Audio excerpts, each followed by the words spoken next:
Hello and welcome to another tutorial in ANSYS Workbench. In this tutorial we are going to look at topology optimization, and we're going to perform that analysis on this disk that has 4 holes in it.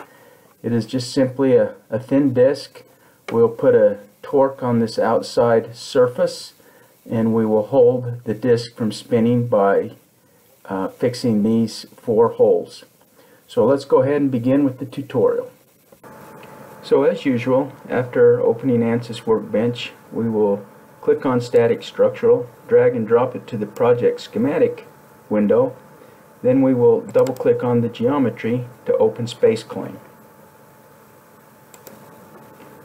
Once Space Claim has started, I'll close the pop-up window, right click and select New Sketch Plane to click on the XY plane, look at it in a plan view, and the default is millimeters, and so I'm ready to go ahead with my units and start creating my circle. I'm in sketch mode. I'll draw my circle. My first circle is 50 millimeters in diameter. My small circles are 5 millimeters in diameter, and I could copy and paste and cut these. In this case, I think it's just about as quick to create the 4 circles individually on the grid locations.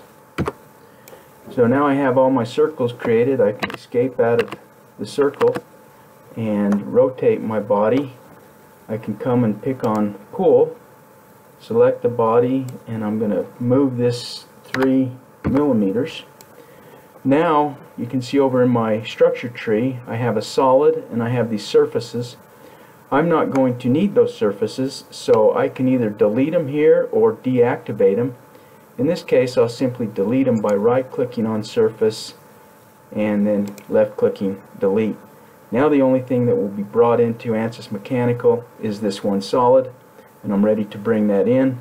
So I'll minimize the window and double-click on Model and start ANSYS Mechanical. After opening Mechanical, I can click on my geometry and see that I have my one solid. I can click to look at it straight on. I don't need to do anything with coordinate systems, and I'm ready to begin to mesh, so I will right click and click Generate Mesh and just take a quick look at what the default mesh looks like, and that's not nearly good enough for an optimization problem. So I will come and right click on Mesh, and I will come down and insert Refinement, and for the geometry I'm going to pick these surfaces where the holes are for a mesh refinement, and click OK, apply, and I'll probably go with a refinement of a 2. Now I can update that mesh. That mesh is starting to look better, but I'm still going to come down and, while on mesh, open up the sizing drop down and change the relevance center from coarse to fine, and you can see that again the mesh turns yellow, meaning that it needs to be updated, so I'll click on Update. This mesh is also fairly coarse. Out in the body of the disk around my holes, I think the mesh has a great refinement.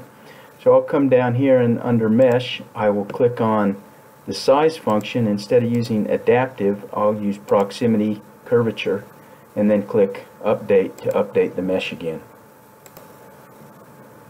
Now after looking at the mesh, it looks great. Certainly good enough for this tutorial. You can see we got a really high mesh density around the holes, and we've got a pretty good mesh density in the body of the disk.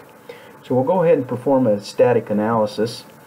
So I will right click on Static Structural, Insert, and I'm going to insert cylindrical supports, and I'll insert those on the 4 holes.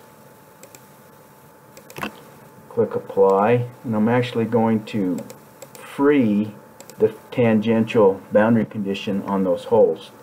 Now I need to apply a moment, so right click, Insert Moment. I'm going to apply the moment on this surface, so click Apply. I'm going to do it in terms of components, and I want to rotate this thing about the z-axis, so my z component, and I'll just put a default of 100 newtons in, and I now have my force. So I have my torque, my load, I have my boundary conditions set. I'm ready to define my solution, so I'll click on solution, I'll look at equivalent stress, and I'll look at total deformation. Right click on solution and solve. So we've attained a solution, we have our green check marks, we can look at the equivalent stress. This gives us a great idea that this material in here and this blue material out here can probably be cut out of the disc to reduce the mass. And if we look at the total deformation, this makes sense as well. There's essentially no deformation here in the middle, but then as we go out around, the deformation is maximum at the outside surface. So now we'll go ahead and begin to do the optimization. So to do the optimization, we'll minimize the ANSYS mechanical window. We'll come over to the analysis systems and click on topology optimization, bring it over and drop it on model. Then we have our topology optimization icon pop up. We need to click the solution and drag that over to setup as well. So now we have our static structural, and we're ready to start looking at our topology optimization. You can right click on results and click update to update the results over here in the topology optimization. After the update has taken place, you can see we have our green checks over here in engineering data, geometry, and model. So I'm going to come down here and open up my design ANSYS mechanical window, and you can see now that topology optimization has been added to the structure tree or the outline tree. Now I just work through these steps similar to what we do when we're doing a static structural. So if I click on topology optimization, I can right click and insert a bunch of different things, components. We can have an objective and then all these different constraints. We'll go ahead and leave that for now. In terms of analysis settings, my maximum number of iterations is 500 as default, and I will just leave that. Everything else here I will leave as default. On optimization region, this is where you pick the area that you want to optimize, and in this particular case I'm going to optimize all bodies, so the default there is fine as well. Then exclusion region, these are the regions, or the region where you want to not have any optimization take place, and I'm going to use the default again here that is boundary conditions. If you click the drop down, you also have a geometry selection and a name selection. I'll leave it on the default boundary conditions, and on all boundary conditions I want the optimization to have an exclusion region there. Now I come to objective, and my objective is a compliance response type, and the rest of these defaults I can leave as they are. Now I'll come to response constraint, and when I click on that, this tells me that my response constraint is a mass, and it's looking for a 50% reduction. I'm going to go ahead and click on that and increase that to a 60% reduction. So I have green check marks on everything here, but I'm going to come up to manufacturing constraints and to enter in a member size, and I'm going to have a minimum member size of 5 millimeters. So I'll go ahead and click the drop down and click manual, and then enter 0.005 for 5 millimeters. I'm also going to come up and enter a manufacturing constraint as this being an extrusion, and it's an extrusion about the global coordinate system but not the x-axis. Over here it's about the z-axis, so I'll click the drop down and change that to the z-axis. So the model is now ready to be solved. We can right click on solution, and actually we'll need to come up to Topology Optimization, and you can see that I've solved this already. So I click Solve, and I now have green checks and everything. So I'll go ahead and leave this solution as it is and not redo it. It takes several minutes. But again, all you needed to do was right click on solution and click Solve. To look at the results, we come over to the outline and click on Topology Density. And you can see the results here. You can see that all of this material here can be removed. Essentially the entire center can be removed. And then in this area here, they're showing some material that doesn't go all the way through, but that can be removed. And you see that same area, or relatively similar area, on the back side of the disc. Now that you can see where the material has been taken away, you can animate that, and you can see how that material is taken away as the solution goes through iterations. And you can certainly slow this animation down if you want to see it a little bit more slowly. Now the next thing we need to do after we've looked at these results, we need to validate the results and make sure that this new design can actually handle the stresses that we're looking for. So to do that, we minimize ANSYS Mechanical, and we come over to Results, and we right click on Results, and we transfer to Design Validation System and left click. So essentially what we're going to do is transfer these new results, this new geometry, to a validation system. And it's essentially a static structural. You can see that we have a lightning bolt here on our results, and over here we're ready to look at our geometry. So we need to right click on results again and left click on update. Now what this will do is it'll take a minute, but these results are being transferred to the new geometry in our static structural. I'll go ahead and pause this while it completes. So once this has been updated, the results, we need to also come over and update the geometry. So I'll right click on geometry and click update. This one usually doesn't take as long, and this will update the geometry in the static structural. Now that the geometry has been updated in the new static structural with our optimized geometry, I'll double click on geometry to open up Space Claim. Once Space Claim's open, I close the pop-up window and I can look at my geometry. You can see that what ANSYS does here is it gives you a light pink geometry showing the original geometry, and then your optimized geometry is shown in a darker blue color. If you want to look at just one or the other, you can simply come here and uncheck. There's my original geometry.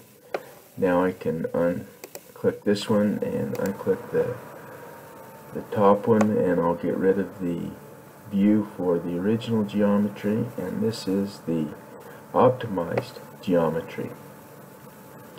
So now this geometry here isn't very mesh friendly.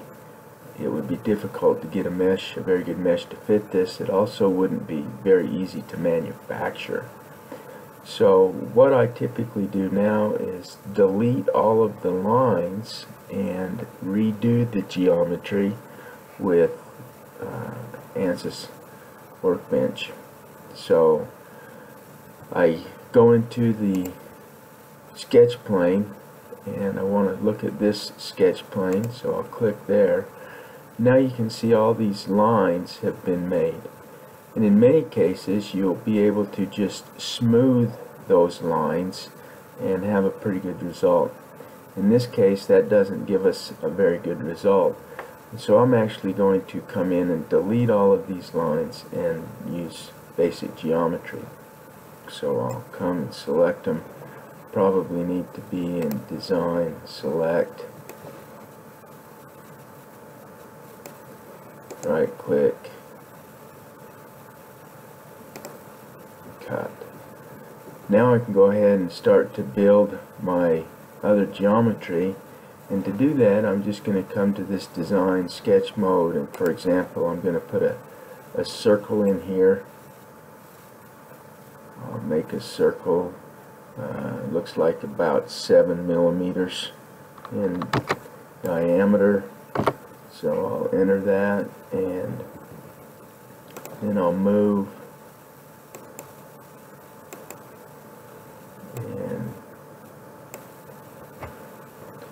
him down, over and down, and you can see this process can be a little bit tedious. This circle is probably a little bit small. If I wanted to really get a good optimization and minimize the mass, I would probably make this like an 8 millimeter circle, increase it, and then I need to go around and do this same analysis or same development for the entire disk. In the middle here I'm simply going to come and put a rectangle, and I'll draw this rectangle about the center, so define from the center, and then draw this rectangle out, and I probably want to keep it in from the edges a little bit just for manufacturability, and so I'll go ahead and put my center there. And now I just again continue to do this. I'm going to put an ellipse in these holes, and to do an ellipse what you do is your first click is the center, then your next click is the angle of the major axis, and then your third click is the width of that ellipse. And now I've generated an ellipse, and what I'm probably going to do is simply take this ellipse here and copy and move it around the outside, and that's what I'm also going to do with the circle. So while I do that, I'll go ahead and turn off the video so that it's reasonably short. So now that I have completed building the geometry and putting holes where they need to be, I'm going to go ahead and extrude this or pull this geometry so that I can now create my solid and then apply my boundary conditions and my loads and look at the results.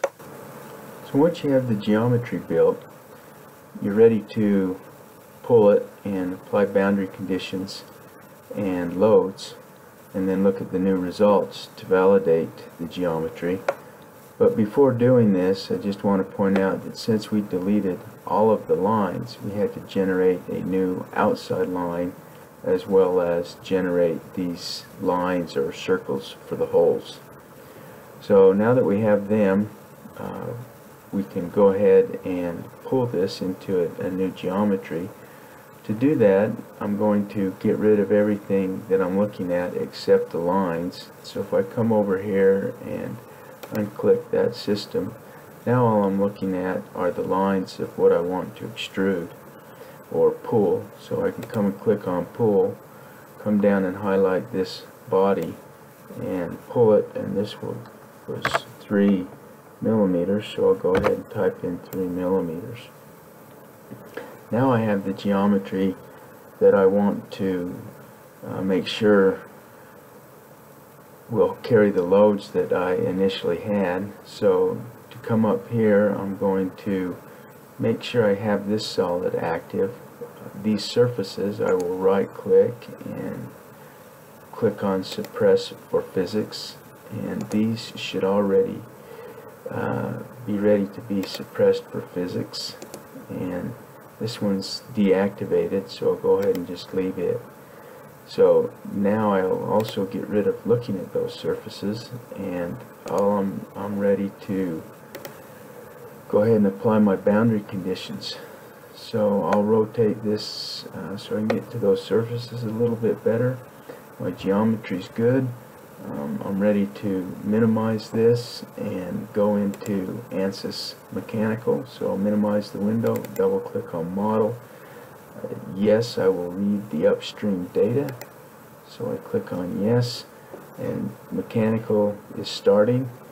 And once Mechanical has started and opened, you can see that we have our geometry. If we come to the geometry, we should have one solid, and we have one solid there. We can look at it face on. So the geometry looks good. Now I have a question mark here by my mesh. So if I right click and try to generate mesh, it's not going to work. And what I need to do is I need to open up the mesh, and this refinement tool here will now not work for this new geometry. So I need to right click and delete that refinement tool, or that refinement, and now when I right click on mesh, because I have this lightning bolt, I will go ahead and get a mesh. So generate mesh. This is the default mesh that has come up. It looks pretty good. I'm going to just go ahead and use this mesh. So I will come down, and you can see my boundary conditions have now been replaced with question marks, and that's because they don't know what geometry to use. So I'll simply click on cylindrical support, and the radial, axial, and tangential settings are still as they were previously. And I'll just go ahead and click on these bolt holes and apply these to this new geometry. Now on my moment, I can click my moment. All I need to do is click the surface and click apply, and again the conditions that I previously had set are already there. I'm still going to look at equivalent stress, total deformation, so I'm ready to right click and solve. This solution, or this solve, does not take near as long as it did for the optimization. So I can go ahead and look at my equivalent stress. My scale for my deflections is a little bigger than I'd like, so I'm going to go ahead and just click on true scale. And now I can see the stresses in my member. All of these stresses look just fine. It seems like I could probably do another optimization and get rid of a little more material in this region. I knew that I didn't make my inside box as big as I could have, and so I have a little extra material in there. I have one high stress point over here. I can look at that, and the reason I have that is because this is a little bit too thin of a wall compared to the other ones. But the way I built my geometry, I just did it relatively carelessly and did a pretty rough model. So I would need to probably go in and give a little more material there, and this stress here would reduce quite a bit. So that's how you can do an topology optimization in ANSYS Workbench. I hope you enjoyed the video.